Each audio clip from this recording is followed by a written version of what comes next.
So, hello everyone, my name is Praneeth. I've got 6+ years of experience in cybersecurity. So, today is one of my best days of my life. So, the reason being, I've started my own podcast in cybersecurity. So, the name of the channel is called the Cyber Insights, a podcast by Praneeth. So the reason for starting this podcast is that a lot of young recent graduates text me asking if cybersecurity is a good career path to choose. What are the different kinds of roles that are present in cybersecurity, or how does cybersecurity look like in an enterprise environment? Kind of a lot of questions that I receive. So I thought, who better than the industry expert themselves can answer these questions, right? So I'm sure this podcast would help a lot of young recent grads and professionals as well who would like to grow their career in cybersecurity. So today I have with me my very own manager Sai Mahesh, who's a CISM certified cybersecurity industry leader. So yeah, thank you Mahesh for accepting and being my first guest for the podcast. Could you please introduce yourself? Firstly, thank you, Praneeth, for making me part of your first podcast journey. And I wish you all the best for your future podcasts as well. And thank you for all the audience who are listening to this. Like, I hope I'll add some value to the questions you have on the cybersecurity journey. Yeah, So, as Praneeth said, like, my name is Mahesh. I've got 13 years of experience in cybersecurity, and currently I'm working as a cyber engineering manager in one of the pharma industries. Apart from cybersecurity, if I'm not talking about cyber or a security, on my personal front, I'm recently a new dad. I welcomed a baby boy, so I try figuring out my sleeping schedules as of today. That's what I do apart from the cybersecurity. yeah, thank you, Mahesh. So, any unique hobby or fun fact that you would like to share about yourself, Mahesh? Yeah, I don't say it hobby or a fun fact, but people come to me asking about cybersecurity questions and all that. Like, I want to put it in a very nicer or a layman terms by putting an analogy around that one, like comparing it with a sports or like cricket. Most often we relate to cricket, so I'll try to put it as an analogy so that people can understand better about the thing which I'm trying to explain, like for the newbies. Yep. So, what sparked your interest in cybersecurity, Mahesh, or what actually did draw you to cybersecurity initially? So, like any other graduate or a engineering student, like now I never heard of cybersecurity as a whole term, like what it is exactly. So the first thing which I have heard is like networking because of the curriculum, and still I remember the OSI layers. Yeah. So that's where my thing towards cybersecurity have started. The real interest towards cybersecurity has started because of my project that I took in the final year of graduation, where I started working on routers, switches in one of the firms like BSNL, if you have heard about it. Yeah. So there I started understanding like how it is important, the network router switches and all that. The backbone of networking is very important to have the communication flowing across different channels and all that. That's where it has triggered. And the real journey towards cybersecurity has started for me with the first job which I took it as an SOC engineer, and I've started looking at how things are evolving in that space. That's how I've started my journey. Nice. So, one question on that, what college did you study and what year did you graduate, Mahesh? Yeah, it's not a famous college as such, like most of you have studied it. This is based out of Kanjipuram, nearby Chennai. The college name is Shankara University. That's where I've graduated, and I've graduated in year 2012. Yeah. So you're making me world with the... Yeah. So we'll move on to your career journey. Could you share your journey of progressing from an individual contributor to a team lead and then to a managerial role? Yeah, interesting. I mean, this is a good time to reflect, I believe. Thanks for that question. So, as I was saying right now, after the graduation, I took this role of SOC engineer. That's where my journey started. So, I was just doing the monitoring stuff. Like, most of you have heard about SIEM tool. That's the first tool which I have got experienced into entering into the cybersecurity world. A lot of devices like firewalls, proxies, DLPs, endpoints, everything has been integrated over that, and all the logs are flowing to that. The first journey is all about like monitoring that device, identifying the anomaly activities, finding the vulnerable IPs and all that, and passing the information with the right CVVs and all that to the right teams, making that fixed. That's the first journey I've started with. And as I progressed in my journey, the second role which I took is like endpoint engineer, where if you have heard about traditional antivirus and all that, that's where I've started, like McAfee semantics and all that. So managing those controls, policies and all that. And later on, as I progressed with my experience, I've got into a larger portfolio of managing the endpoint security, not with only a single client or something we call it as, like no, it was like larger portfolio. And I used to mentor the team as I progressed with the experience I've got. Later on, I took the role of leading the operational team, with like 10 to 15 people at that time, and along with the technical portfolio what I handled. So as I progressed, I got into as the opportunity came in, I got into a senior manager role, which right now I'm working as I'm leading a larger portfolio, not with endpoint alone. Along with that, I manage lot of the application security space as well. Yeah.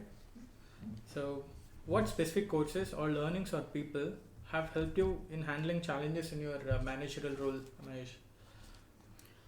So I don't say any specific course as such. Like there won't be any specific course for the manager.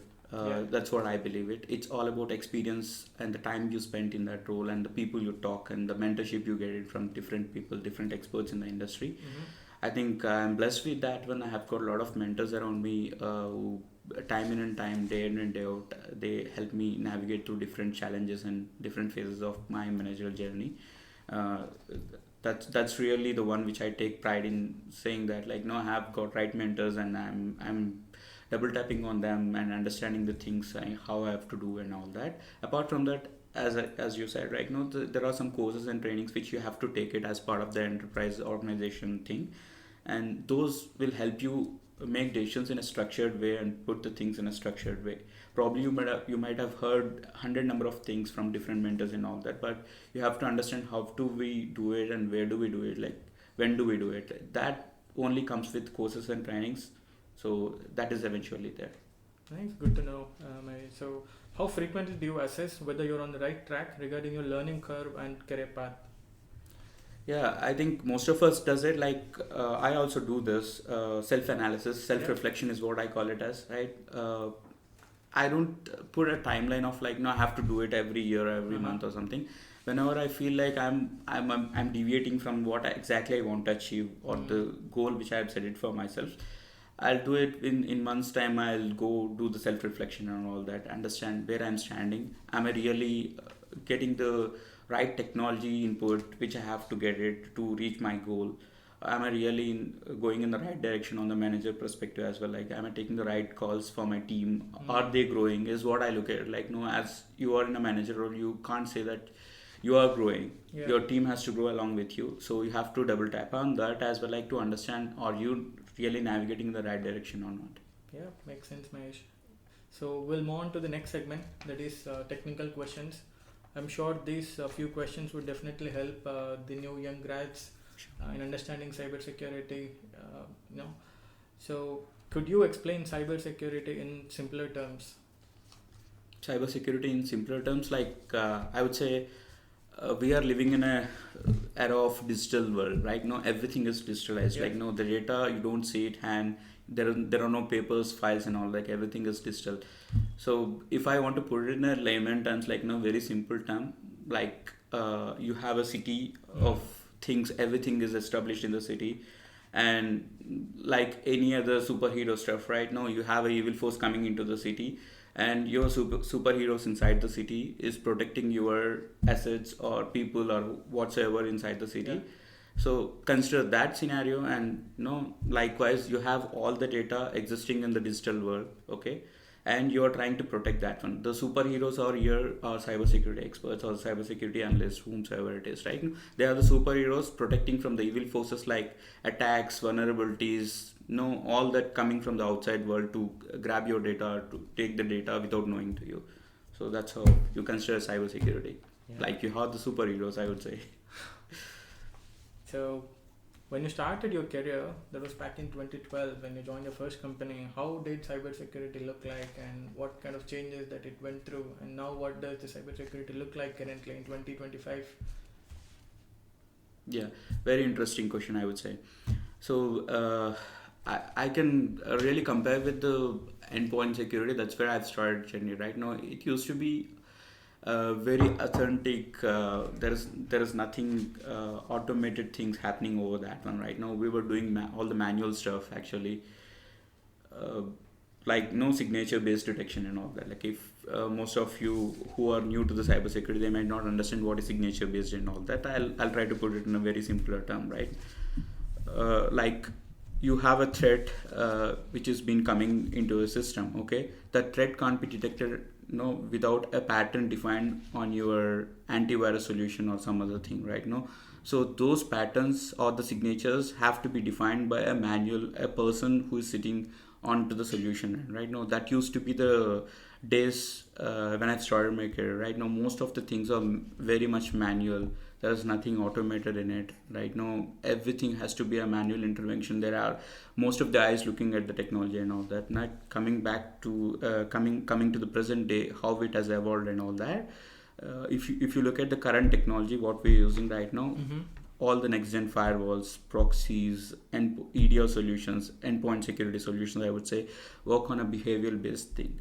There is nothing like a signature based stuff. We use it right now. It's all behavioral based. All the behavioral analysis has been driven by the AI. What we use currently, it has been trending right now. Right now, there is no manual input required as such. Right now, let's say that you're trying to run an executable or run a program or do an operation on your laptop, so which is not supposed to be the way it has to be. So immediately the controls on your system or controls across the network, it's gonna detect you and block you based on the behavior or pattern what you have done on the system.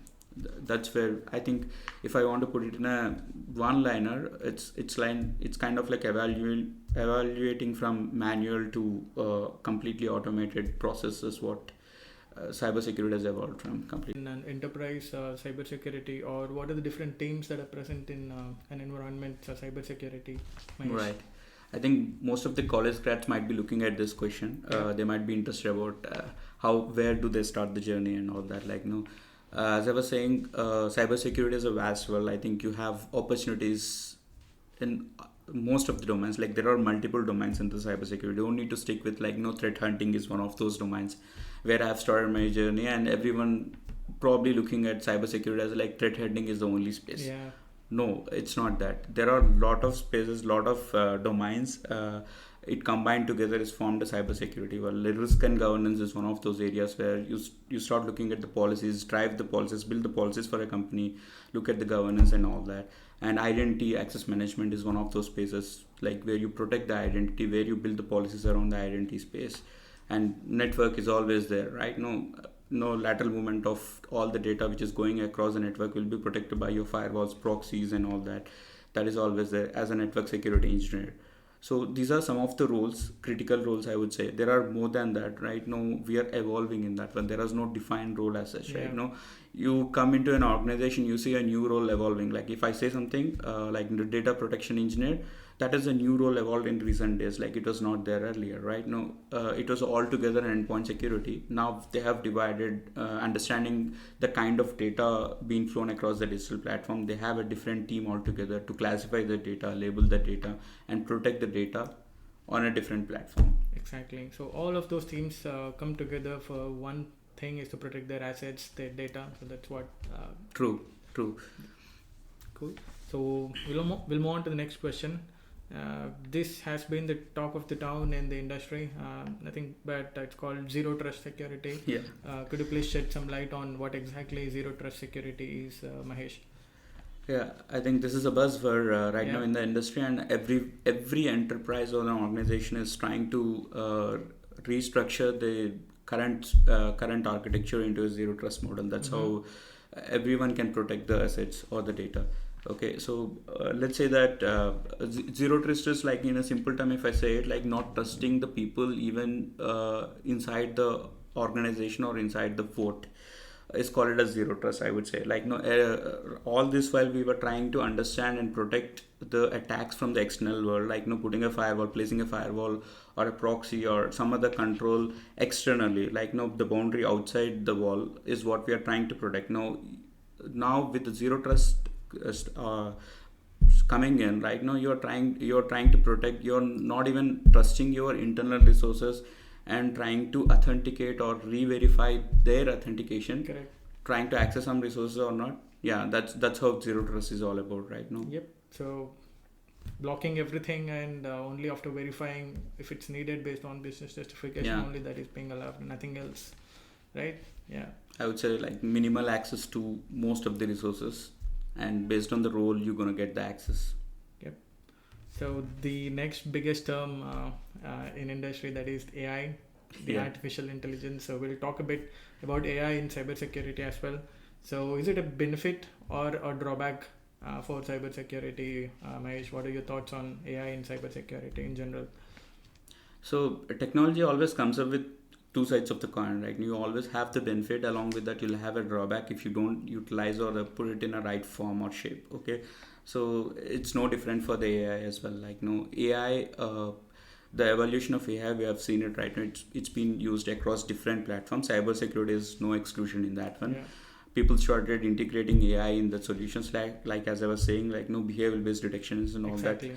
Use most of the AI technology in it, and to some extent, if I say like no, with the proper risk and governance across the board, AI is always benefit for the cybersecurity world, and you have to understand and put right controls around that AI, because AI is kind of like it's gonna take you to a different level of accessing the data, I would say.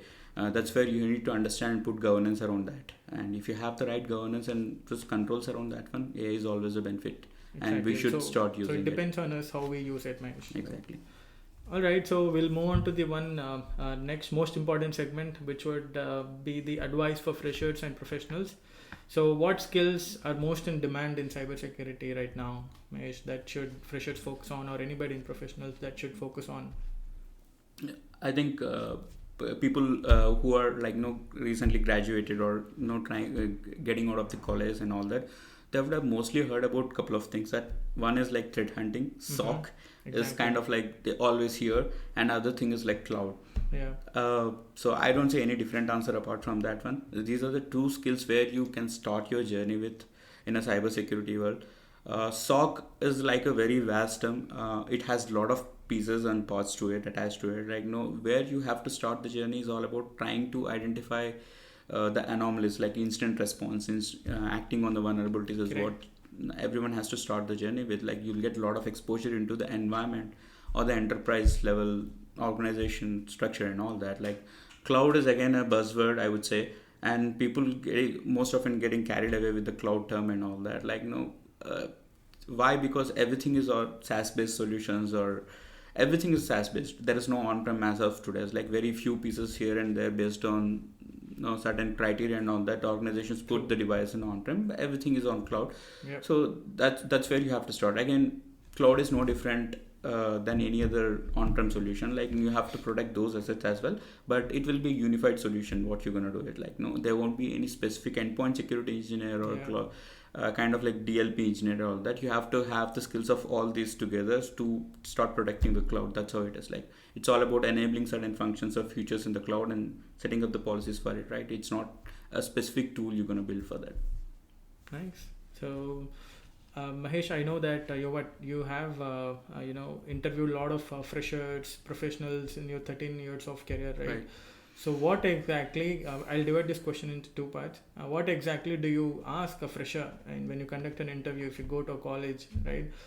So the second question being, what exactly do you assess in a professional when you conduct a interview for a job role in your organization or in your team? Right. So I'll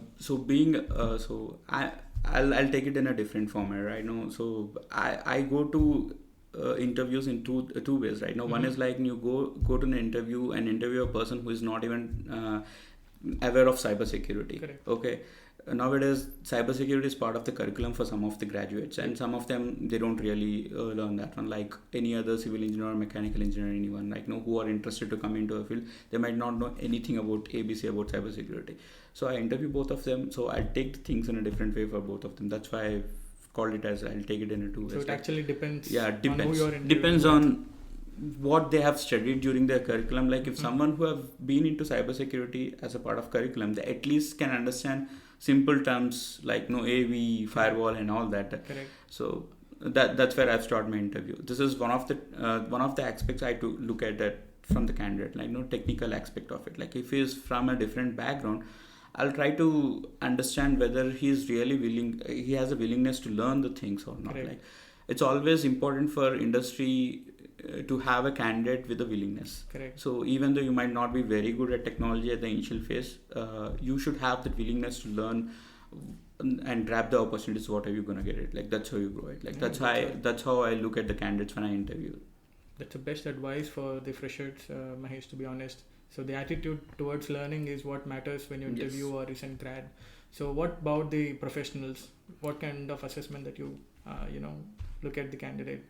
Right. Again, willingness is always there with anyone, even though they are professionals, because cybersecurity, whatever I know or anyone else in the industry knows, like very little bit. We have a lot of opportunity to learn new things, right? And you have to be open-minded and welcoming that learning. Okay, so with the professionals as well, I look that. Along with that, how they have handled the things when it really matters, right? Now, when there's a breach happened in their teams, in their experience and all that, like how they have handled. Like cybersecurity is team person can't be working in a silos. To be frank, right now you have multiple pieces and you have to work with multiple teams. True. So if you have an attitude of working in silos, just sitting in front of your laptop doing the things, I don't think you're gonna succeed in your long journey. True. So you have to go around, talk to the rest team, talk to the stakeholders, talk to different individuals across the board, because it's your cyber engineer and you have to understand the whole motto of the organization, what they are trying to drive into and all that. Like based on that one, you have to remediate or fix the things or put a policy around that one. So that's how I look at it. Cool.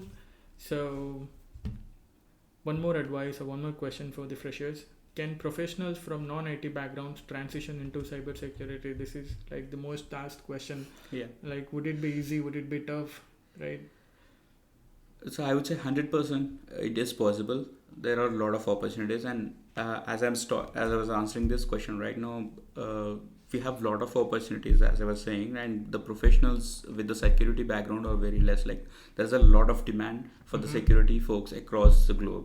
It's all about showing your willingness to learn and interest towards the cybersecurity. If you have that willingness and interest towards cybersecurity, it's always there. Opportunities are always there. You just need to come in, learn, and grow. That's it. Right. So we'll move on to the next segment, which is rapid fire. Right. So what's one tool you use daily in your role, Mahesh? So apart from all the security controls which I have been mentioning from last 20 minutes or so, I use chatbots like any other people.